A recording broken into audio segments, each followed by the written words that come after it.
Bonjour.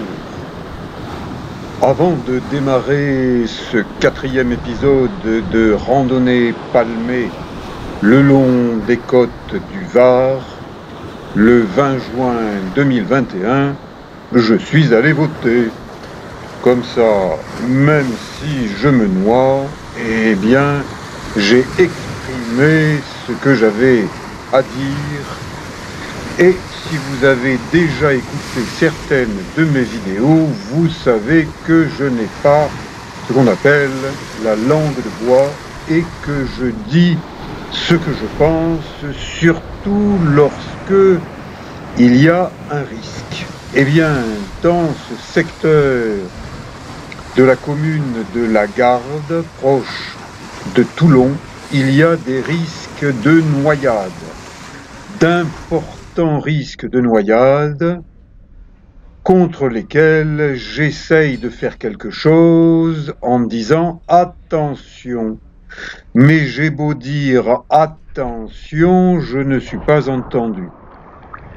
Bon, c'est vrai qu'à 71 ans, je suis un ex-maître nageur sauveteur, je ne suis plus en exercice, donc quelque part, Éric Long devrait fermer sa gueule. Allez voir ma première vidéo sur YouTube, où je nage dans ce secteur de Saint-Pierre, un jour de fortes vagues, et vous verrez ce que c'est que nager dans des fortes vagues. Mais on peut aussi encourir des risques sans s'en douter, notamment au niveau de la grande grotte de Saint-Pierre, avec un siphon. Jadis, il y a 30 ans, 40 ans, très peu de gens nageaient par là, très peu de gens grimpaient par là. Maintenant, on y voit n'importe qui, sauf Macron, qui est dans l'incapacité de nager en mer, il a peur des poissons. Il y a dans cette grotte un siphon étroit. Et le jour où deux nageurs n'ayant pas un bon niveau vont se croiser, eh bien ils vont se retrouver dans le grand bleu pour l'éternité, c'est-à-dire qu'ils vont se noyer. Et ce sera vraiment une noyade stupide qui pourrait être évitée en créant un sens de circulation. Comme dans nos villes, eh bien il y a des rues en sens interdit. Eh bien, pourquoi ne pas faire la même chose? J'essaye de le dire, je ne suis pas entendu. L'administration va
siphon dangereux.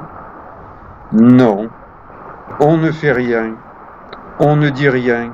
Et un beau jour, quand il y aura un accident, on dira « Ah, mais on n'était pas au courant ». Eh bien, ce sera un mensonge d'État. Ça ne sera pas le premier, hein. Mais à ce moment-là, on m'entendra gueuler.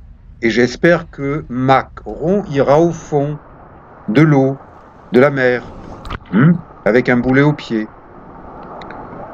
Vous voyez, je suis très mécontent. Dans les années 80, je grimpais souvent dans ce secteur. Personne ne disait rien, on ne nous disait pas qu'il y a des risques de chute de pierre, qu'il ne faut pas faire ceci, qu'il ne faut pas faire cela. Lorsque j'étais dans les années 80 un skieur sur pierre, on m'a pas dit attention monsieur Long, vous risquez de vous faire mal, vous risquez d'avoir des rhumatismes quand vous serez vieux, vos genoux ils seront plus en mauvais état, en bon état, ils seront en mauvais état. Bon, eh bien les gens qui m'ont dit ce genre de choses, eux, je pense qu'ils sont pour la plupart en mauvais état parce qu'ils n'ont jamais levé autre chose que le petit doigt qui n'a pas d'ongle. Et à mon avis, ils n'ont pas dû le lever beaucoup, hein, parce que quand le reste du corps est un peu fatigué, le petit doigt qui n'a pas d'ongle, il est au même niveau que le reste du corps. Il est un peu fatigué sur les bords. C'est une époque où je grimpais, où je faisais un peu de peinture, pour m'amuser, sans prétention. Ce secteur de Saint-Père, Saint-Pierre, pas celui du monde de l'au-delà, mais celui-là, je peux dire que je le connais bien et je pense que les administratifs ne le connaissent pas. Au-dessus de ces rochers, il y a le CrossMed, le centre régional de secours en mer. Ah, ils sont bien positionnés, mais ils ne regardent pas ce qu'il y a au-dessous d'eux, ou alors ils disent « Ah, attention, il y a des chutes de pierres ». Donc, interdiction d'approcher de ce littoral, que ça soit par la mer, en nageant, en bateau. Et pourtant, eh bien, en plein été, je vois des bateaux d'associations de jeunes avec des Toulonnais, avec des Varois, qui viennent par là, complètement inconscients des risques. Ou alors, ils sont au courant, mais ils font comme s'il n'y en avait pas de risque. Et le jour où il y aura un gros pépin, on cherchera les responsables. Eh bien, les responsables, ils sont dans les bureaux. À commencer par le responsable numéro 1, Emmanuel Macron, à qui j'ai écrit très poliment, via son chef de cabinet, eh bien, pas de réponse. C'est dangereux, ces gens qui ne répondent pas. Un de ces jours, on finira par les mettre dehors. Je pense que c'est un jour qui approche. Vous voyez les falaises du CrossMed, rochers pourris, rochers qui s'effondrent. Faut-il baliser tout ce secteur avec des bouées, des panneaux, attention, accès interdit, ou bien faut-il informer? Ce secteur-là est particulièrement dangereux, évitez-le. Prenez le sens unique, ne prenez pas le sens interdit. Organisez des stages de sauvetage en mer. Je suis persuadé que la majorité des gens qui fréquentent ces rochers, si jamais quelqu'un coule à 10 mètres de fond, eh bien ils seront incapables de descendre, le récupérer et le remonter. Dans ce secteur particulier, il y a un surplomb rocheux que je me suis souvent amusé à grimper. Quand j'avais 30 ans et que je passais ce surplomb, les jeunes grimpeurs de 20 ans disaient « Le vieux, il est écœurant ». Eh bien, voilà, ça c'est un autoportrait en 3 représentations de ma manière de grimper à l'époque. Peut-être que cet été, à 71 ans, je vais m'amuser à revenir vers ces rochers, vers ce surplomb. Je me suis même amusé à parcourir tous ces rochers avec des palmes aux pieds. J'avais appelé ça randonnée palmée et Var Matin en avait fait un petit article. Eh oui, j'ai eu une époque où je passais plus facilement dans les journaux qu'aujourd'hui. La grotte bleue, elle attire de plus en plus de nageurs, et quelquefois des nageurs qui n'ont pas le niveau pour rentrer dans une grotte. Et il y a relativement peu de temps, eh bien, il y a un groupe de garçons qui sont passés par là, ils sont ressortis de la grotte bleue, et leur copine, eh ben, elle s'est tapée la tête sur le rocher, elle commençait à paniquer. Je crois que si je n'étais pas passé par là, pour la guider, pour en ressortir, eh bien, il y aurait eu un noyé. Et à ce moment-là, on aurait dit, oh là là, cette grotte est dangereuse, il faut l'interdire, il faut interdire tout. Mais ce n'est pas en interdisant tout qu'on fait avancer les gens.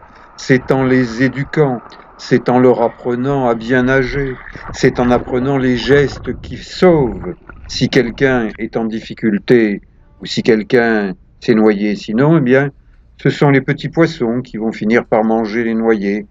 Eh oui, c'est une fin écologique que d'être mangé par des petits poissons. Mais bon, si on peut éviter de se noyer, tant qu'à faire, autant éviter de se noyer. Et c'est pour ça que pendant des années, j'ai été maître nageur sauveteur. Vous voyez, ça, c'est une entrée de secours, l'entrée des artistes de la Grotte Bleue. Mais un jour comme aujourd'hui, avec beaucoup de ressac, si on y va, on risque de ne jamais trouver la sortie et d'y rester, noyé. Bon, j'alerte, je dis, voilà, on pourrait faire quelque chose. On pourrait organiser des stages, style Koh-Lanta, version varoise. Mais on ne fait rien. Bon, je vais essayer d'en parler d'ici peu avec l'adjoint au sport de la mairie de Toulon. Ensuite, eh bien, lui pourra faire remonter les choses à qui de droit, parce que moi, quand je m'adresse à Macron, comme disait mon grand-père qui fut colonel dans l'armée française, autant pisser dans un violon que de s'adresser à Macron. Macron, il n'entend rien. Macron, bidon. Macron, pognon. Macron, fanfaron. Eh bien, j'espère que bientôt, nous n'aurons plus Macron aux manettes. La France s'en portera beaucoup mieux. Je vous dis à bientôt pour d'autres vidéos. Et merci.